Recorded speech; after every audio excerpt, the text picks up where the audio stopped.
হাসির রাজা, জ্ঞানের রাজা, রসিক রাজা।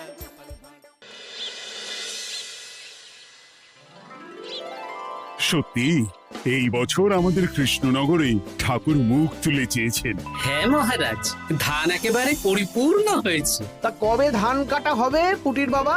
ধান তো একেবারে পেকেই এসেছে, সপ্তাহখানেকের মধ্যে ধান কাটতে হবে। বেশ বেশ, তাহলে তো ভালোই হলো। এই মাসের শেষের দিকেই তো নবাব বাহাদুরকে শস্যের খাজনা পাঠানোর কথা। হ্যাঁ মহারাজ, এবারে নবাব বাহাদুর খুশি হবে। ঠিক বলেছ গোপাল।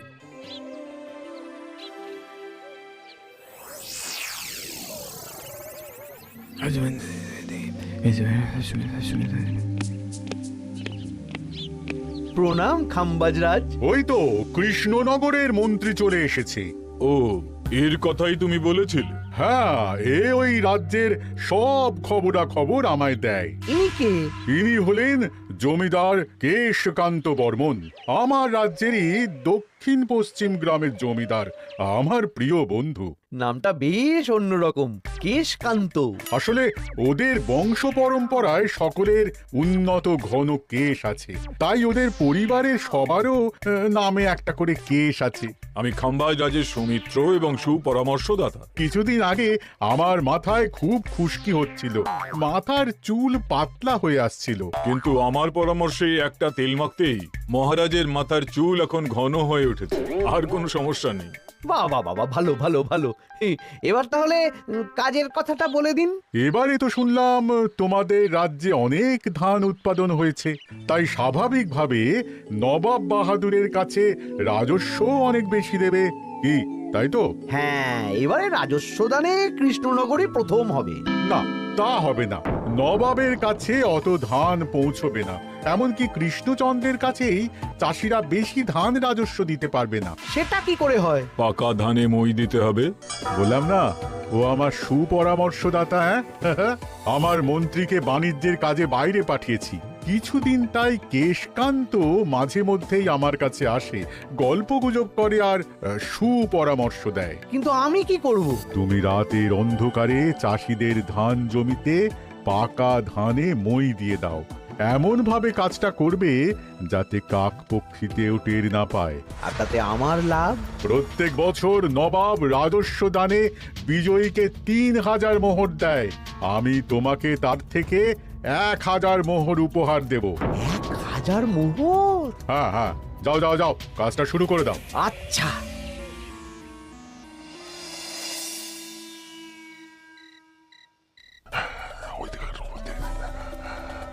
তাহলে আর দেরি কেন?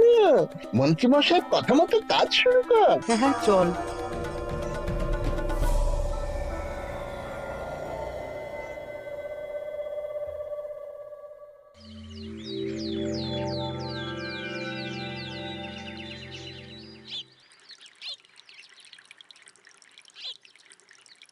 এবারে তো চাষাবাদ বেশ ভালোই হয়েছে। আশা করি নবাব বাহাদুরের কাছ থেকে এবারে আমরাই পুরস্কার পাবো।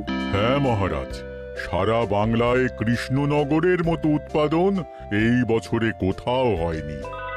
সর্বনাশ হয়ে গেছে মহারাজ, সর্বনাশ হয়ে গেছে। কি সর্বনাশ হয়েছে গো পুটির বাবা? গতকাল রাতে আমাদের সব জমির পাকা ধানে মই দিয়ে দিয়েছে। সে কি? এবার আমরা কি করব মহারাজ? কাদের কাদের জমিতে হয়েছে এসব? যেই জমিতে তাকাবেন সেই জমিতেই এই কাণ্ড, ধান ঝরে সব মাটিতে পড়ে আছে। এবার আমরা কি করব? হায় হায় হায়, এবার আমাদের রাজ্যের কি হবে? নবাব বাহাদুরকে তো জবাব দিতে পারবো না। বড় বিপদ হয়ে গেল, রাজ্যে গ্রহের প্রকোপ নেমে এলো। ও, আর কদিন পরেই আমার টেকে আসবে 1000 মোহর। ঠিক আছে, তোমরা সবাই এখন বাড়ি যাও। না, আমার মন মেজাজ ভালো নেই।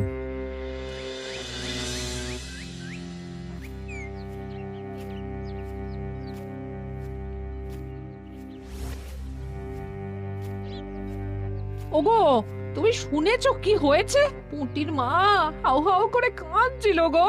হ্যাঁ গিন্নি, পুঁটির বাবা কয়েকজন চাষি ভাইদের নিয়ে রাজসভায় এসেছিল। শুনলাম রাতারাতি কে বা কারা চাষ জমিতে পাকা ধানে মই দিয়েছে। কত বড় সর্বনাশ হয়ে গেল বলো, কি হবে গো? কি যে হবে ভগবান জানে। বলি তুমি পারলে না পুটিদের একটু সাহায্য করো। হ্যাঁ, আমি মনে মনে ভেবেই রেখেছি বুঝলে, এবার বেতন পেলে পুঁটিদের বাড়িতে মাসো ভাড়ার জিনিসপত্র দিয়ে আসবো। নবাব বাহাদুরের কাছে মহারাজ খাজনা কিভাবে দেবেন? সেটাই তো বুঝতে পারছি না। আপনি এত চিন্তা করবেন না। রাজবাড়ির ভাড়ার থেকে আপাতত কিছু বস্তা ধান পাঠানোর ব্যবস্থা করুন। তারপর নবাব বাহাদুরের কাছে গিয়ে বলবেন, আস্তে আস্তে সব দিয়ে দেবেন মহারাজ। তাই করতে হবে, তাছাড়া তো আর অন্য কোনো উপায় দেখতে পাচ্ছি না। কিন্তু এবারে আর আমাদের মান রক্ষা হবে না। দেখি 2-1 দিনের মধ্যেই যতটা সম্ভব ভাড়া থেকে ধান পাঠানোর ব্যবস্থা করব।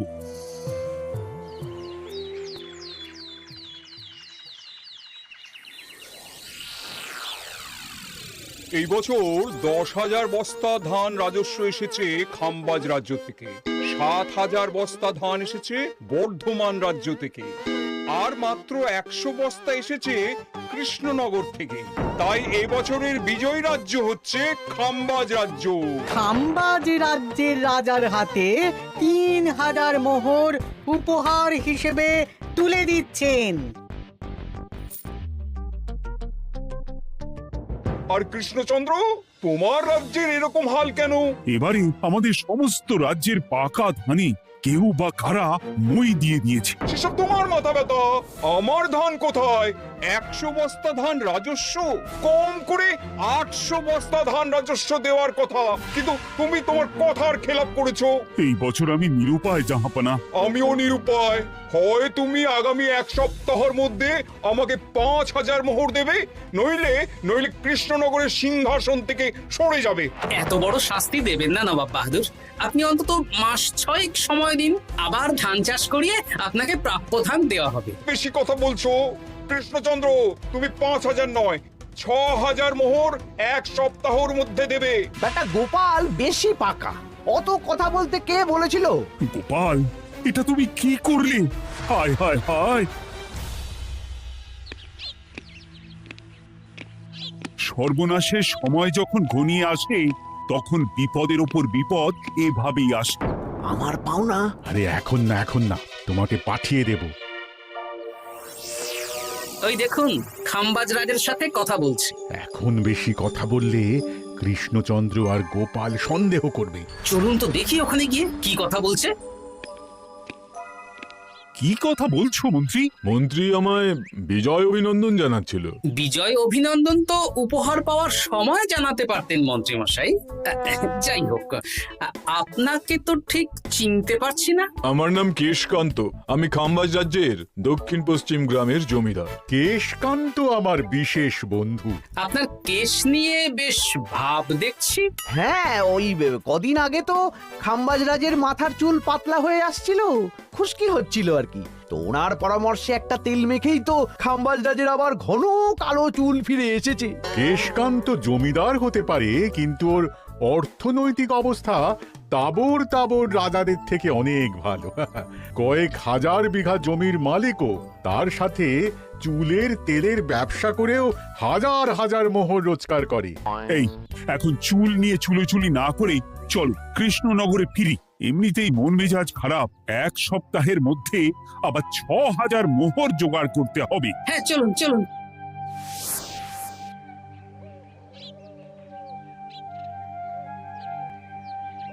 আচ্ছা মন্ত্রীমশাই, আপনি এই কেশকান্ত জমিদারের ব্যাপারে এত কিছু জানলেন কি করে? ওনার সাথে তো আমাদের আজই প্রথম দেখা। হাওয়ায় কত খবরই ভেসে আসে, সেরকম আমার কানেও এসেছিল। এসব বাদ দাও। গোপাল, মন্ত্রী, দুজনেই ভাবনা চিন্তা করো কিভাবে 6,000 মোহর জোগাড় হবে। পাকা ধানে মই পড়লো, এখন আবার এত বড় বোঝা।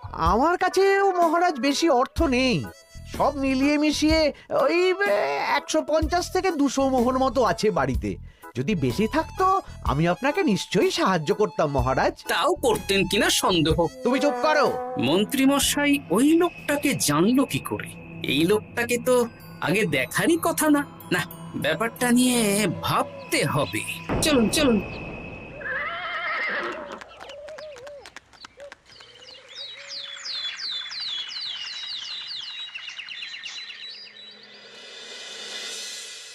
বুঝলে গিন্নি, 1 সপ্তাহের মধ্যে মহারাজকে 6000 মোহর জোগাড় করতেই হবে, নইলে সিংহাসন ছাড়তে হবে।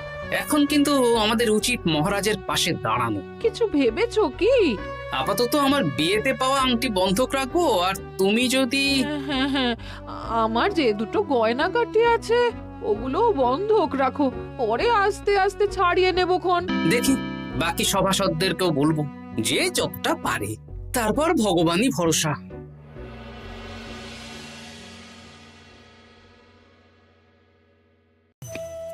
আপনি এত চিন্তা করবেন না মহারাজ। চিন্তা না করে কি আর কোনো উপায় আছে? সিন্ধুকে যা আছে তা দিয়ে 3000 মোহর হয়ে যাবে, কিন্তু তারপর আর কি করব? এবার কি নিরুপায় হয়ে জায়গা জমি বিক্রি করতে হবে? কিছু একটা করতেই হবে। আপনি গোপালকে একবার বলে দেখুন, প্রত্যেকবার যখনই বিপদে পড়েছেন তখন গোপালই আপনাকে বাঁচিয়েছে। দেখি, আগামীকাল রাজসভা শুরু হওয়ার আগে গোপালের সাথে ব্যাপারটা নিয়ে আলোচনা করব।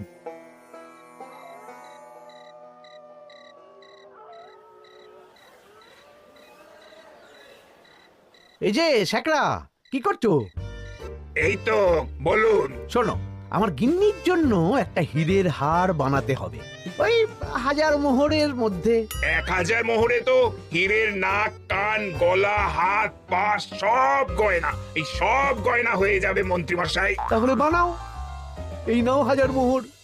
ওরে বাবা, মন্ত্রী মশাই, 1000 মোহর! এই মন্দার বাজারে এত মোহর কোথায় পেলেন? গতকালই তো বললেন আপনার কাছে 150 থেকে 200টা আছে। সে যেখান থেকেই পাই, তাতে তোমার কি? না, আমার কিছু না। শেখরা, আমি কয়েকটা গয়না বন্ধক রাখবো। দেখি কি আছে। এই সব মিলিয়ে এতে আমি 15 মোহর দিতে পারবো। বেশ, তাই দাও। আমি ধীরে ধীরে শোধ করে গয়নাগুলো ছাড়িয়ে নেব। হ্যাঁ, মন্ত্রীর ব্যবহারগুলো বেশ সন্দেহজনক লাগছে। দেখি, গুপ্তচরকে কাজে লাগাতে হবে, মন্ত্রীর পিছনে ছায়ার মতো লেলিয়ে দিতে হবে।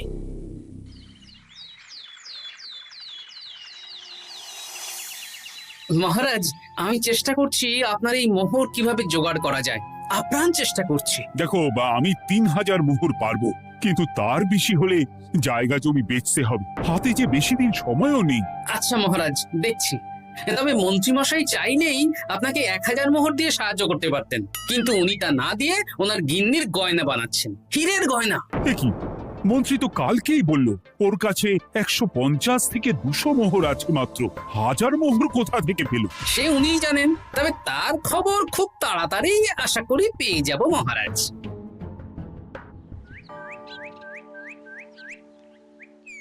কাজটা একদম ঠিক করলেন না মন্ত্রী মশাই। আপনার কথা শুনে আমরা সবার জমির পাকা ধানে মই দিলাম, কিন্তু আমরা একটা পয়সা পেলাম না।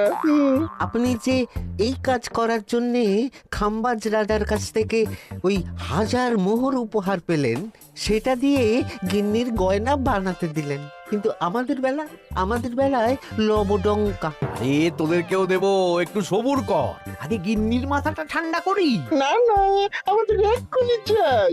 এক্ষুনি কি করে দেবো, আমার হাত খালি।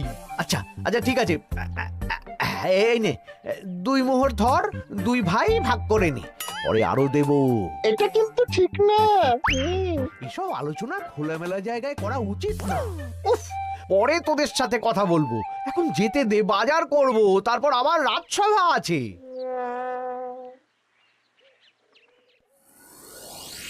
আচ্ছা, এই ব্যাপারটা মহারাজকে আর গোপাল দাদাকে জানাতে হবে।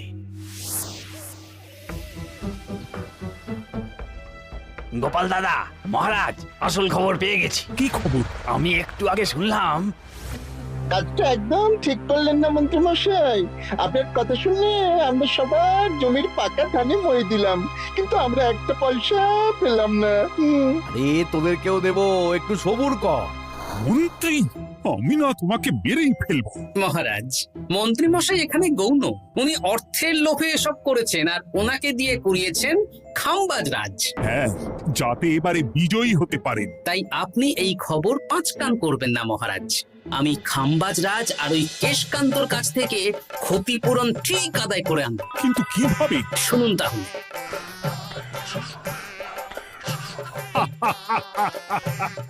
দারুণ বুদ্ধি। তাহলে এখন আসি মহারাজ, কাউকে কিচ্ছু বলার দরকার নেই। আপনি শুধু আগামীকাল সন্ধেবেলা খাম্বাজ রাজের দরবারে চলে আসুন, পারলে নবাব বাহাদুরকেও সঙ্গে করে নিয়ে আসুন। হ্যাঁ,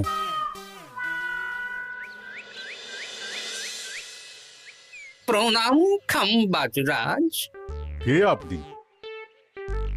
আমি হতাশ রঞ্জন, পশ্চিমে থাকি। কি চাই বলুন? কিছু চাই না, তবে একটা কথা শুনলাম তাই বলতে এলাম। কি কথা? আমি শুনলাম মহারাজ আপনার মাথার চুলগুলো সব নকল। আমার এত সুন্দর চুল সব নকল? ফাজলামো হচ্ছে। আমি যদি প্রমাণ করে দিই আপনার চুল নকল, তাহলে কি? তাহলে আপনি আমাকে 100 মোহর দেবেন, আর প্রমাণ না করতে পারলে আমি আপনাকে 100 মোহর দেব। বেশ, দেখো, এক্ষুনি দেখো, আমারই তো 100 মোহর লাভ হবে। এখন না, এখন না, আজ সন্ধেবেলায়। বেশ বেশ, তখনই এসো। এবারে জমিদার কেশকান্তর বাড়ি যেতে হবে।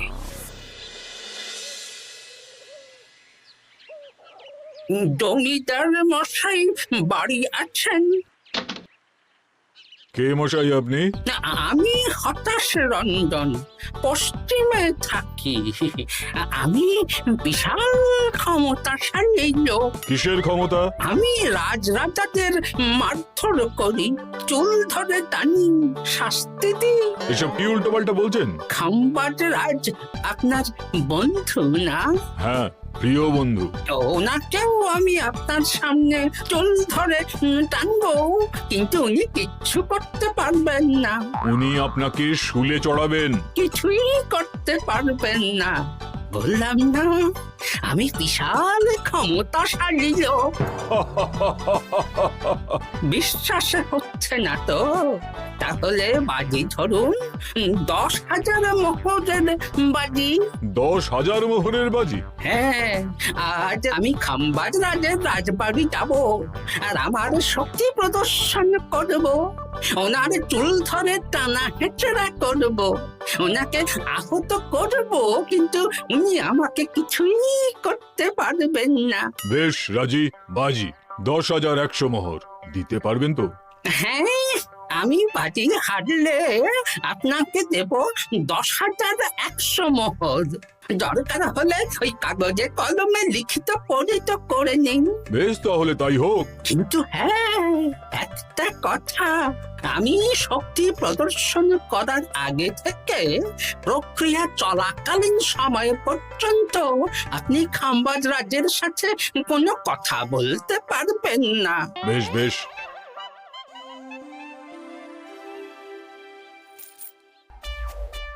তাহলে শুরু করি। শুরু করো। এবার আমি প্রমাণ করেই ছাড়বো।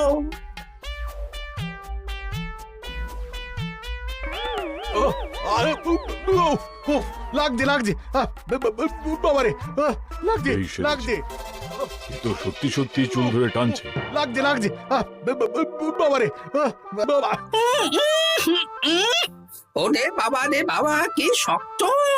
এ কি, খাম্বাজরাজ কিছুই তো বলছেন না, তাহলে কি আমি হেরে গেলাম? না না খাম্বাজ রাজ, আমার ধারণা ভুল, যা শুনেছি তাও ভুল। এবার বিশ্বাস হলো তো? দাও দাও, এবারে 100 মোহর দাও। দিন কেশকান্ত মশাই, আমাকে 10,100 মোহর দিন। এ কি, ও তোমাকে 10,100 মোহর কেন দেবে? ওনার সাথেও তো বাজি ধরেছিলাম। কি বাজি? আপনার এখান থেকে বেরিয়ে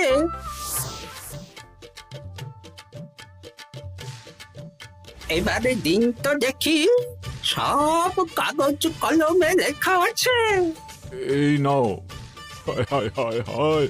সাবাস গোপাল, সাবাস, তুমি আমার মুখ রক্ষা করেছো। গোপাল, কৃষ্ণচন্দ্র, নবাব বাহাদুর, আপনারা? হ্যাঁ, আমি গোপাল। এটা ছাড়া আর কোনো উপায় ছিল না খাম্বাজরাজ।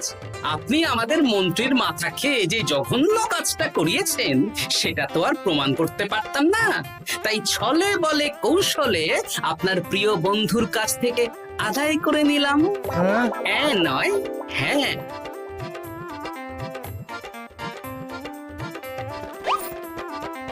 এই নিন মহারাজ। এতে কত মোহর আছে? 10,100 মোহর। এর থেকে 100 খাম্বাজরাজকে দিন, 6,000 নবাব বাহাদুরকে, আর বাকিটা আপনার কাছে রাখুন। এত ধান নষ্ট হলো।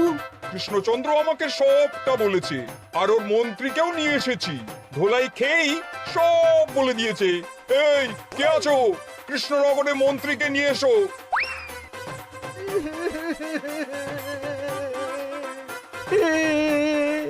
মার খেয়ে আমি সব বলে দিয়েছি খাম্বাজরাজ। উদ্ধার করে তো জাহাপানা, আমাকে ক্ষমা করে দিন। এর কোনো ক্ষমা নেই, তোমাকে আমি কারাগারে বন্দি করব। হায় হায় হায়, সামান্য টাকার লোভ করতে গিয়ে পুরো মাঠে মারা গেলাম।